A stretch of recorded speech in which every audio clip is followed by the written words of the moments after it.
Hello, everybody, and welcome to this edition of Politics and Why. Meet the candidates in 2022. I'm Jane Hanson, and here's where we have 3 minutes and we ask 3 questions. And our guest today is Melanie D'Arrigo, who is running for Congress in the 3rd District of New York.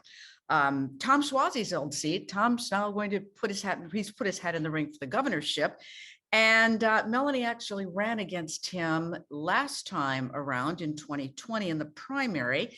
Now, of course, the seat, the congressional district has been redrawn a bit, and you've also got the Bronx and a little bit of Westchester that's been added to you. Would you say 5 counties are now part of the district? That's correct. That's a lot. So why are you running?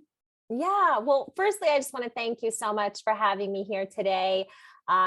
Say hello to the viewers. I am running in New York's 3rd District to be the next congressional member, but also to be the first congressional woman ever to represent New York's 3rd District. I'm a lifelong Long Islander. I grew up in Suffolk County in a union household. I started my family in Queens, and now I'm raising my 3 amazing children in Nassau County. I spent my career as an allied health professional, designing preventive health strategies for families, for patients, and organizations. I've also served as the District 3 Medicare for All rep for National Nurses United, and I'm now a safe staffing advocate as well. I've taken on the health insurance industry and hospital execs to fight for universal health care and safe staffing for nurses.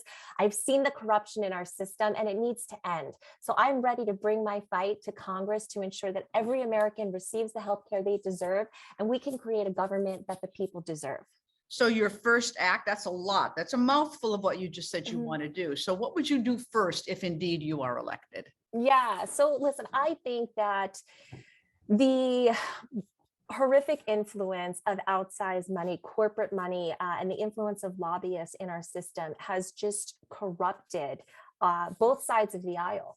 And it's always at the detriment to working families and working people. And it doesn't have to be that way. So, certainly I think the greatest crises that we're facing are the climate change threat and frankly, healthcare. We have families and people getting sick and dying rather than joining the rest of the global world and providing universal healthcare.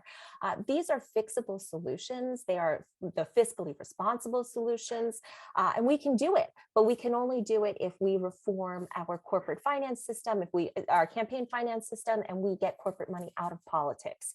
So I do have a big, bold agenda, but it is rooted in fighting for the working class and middle class Americans. And we're very excited to take that fight all the way to the halls of DC. Well, one final question for you, and this is just for fun. Yeah. What's something about you that we don't know? Well, I'll tell you a few things that you may or may not know. I'm a former union member. I believe I'm the only candidate in this race that comes from the labor movement. So when I talk about being rooted in working class issues and fighting for policy that'll uplift working class Americans, it's because it comes from my roots.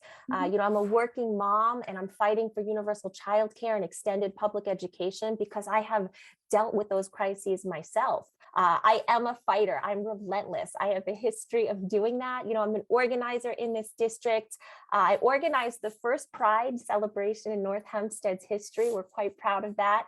I've organized environmental groups and reproductive justice rallies, and I believe that that's the type of fight we need to take to DC. Melanie, a pleasure to meet you. Good luck on the campaign trail. I'm sure we'll see you again.